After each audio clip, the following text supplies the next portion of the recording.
this right here is a clear indication that you're going to have an issue at the valve for your solenoid. So we come over to the valve, we identify which one it is, which is going to be this guy right here. This is the one giving us issues. She said it's station 3, and I'll go show you what the timer says.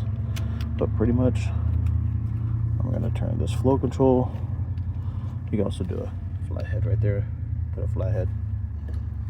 But we're going to turn down the flow control.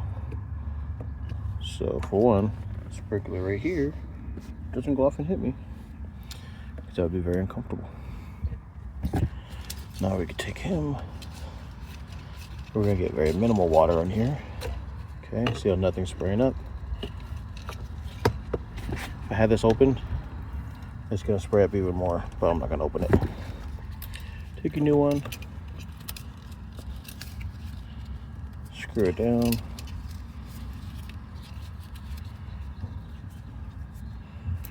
You can take this, open it back up.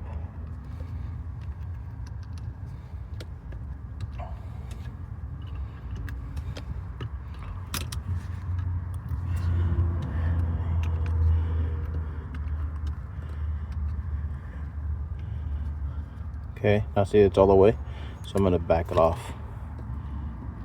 Couple flats. These are called flats. Each flat, flat, flat, flat, flat. So a couple flats down. You just don't want to max those out. And then for the wiring, okay, you have 2 wires. Sorry, you have 2 wires. Gah. Okay, these are non-directional, so it does not matter which ones you go to. So I'm going to go to this one here. Okay, take the old one, follow it. Follow the first one. One should be going to your common, which looks like this guy. Okay, that's your common. Whoa.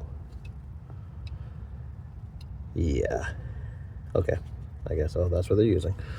And then this guy right here is going to your hot. Okay, this is like your terminal wire. This is the one that's connected to what station it's designated to. 1, 2, 3, 4. And the other one's just designated for the common. But anyways, that's that.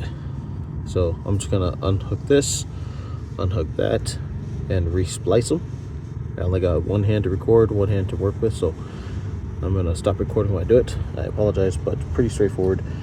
Just gonna snip, snip, strip, strip, and then tie the braided, the exposed metal parts like this. Okay, the wires. You're gonna twist those together clockwise. Okay, to the right, always. And then once you get that, you're gonna snip the top of it, and then you're gonna screw on. I use these Pro Trades from Sightwell Landscape, and yeah, they're filled with silicone, so it kind of waterproofs it. I'm probably gonna end up doing all of them for them, just so they can have all waterproof stuff over here. So let me do that. All right, so this wire is kind of weird. Definitely, I don't think it's the right kind of sprinkler wire. Looks small, like speaker wire or something, but it's what it is. Maybe it's old school, I don't know, but I've never seen such thin wiring. But here's what it is, what they have in the ground. So, and I don't know why they're twisting 2 together to make it thicker, I guess. I don't know, because it's so thin. But anyways, that's what we got to work with. So, but this is what I was talking about. So we'll get to this guy, and we'll just go to the end of it, and you'll just snip like that. And you'll twist your wire nut to the right on that. So, and that's it. I'm gonna leave it exposed so I can test it, just make sure everything's good.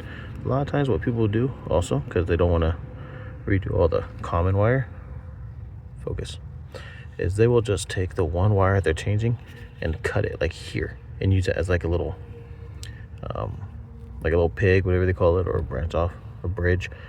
I don't like doing that, but I mean, it works if it's something you gotta do quick, but I don't like doing it. So I had to redo that wire nut anyway, so I just redid all the wires right there, re-spliced. So let's go test it.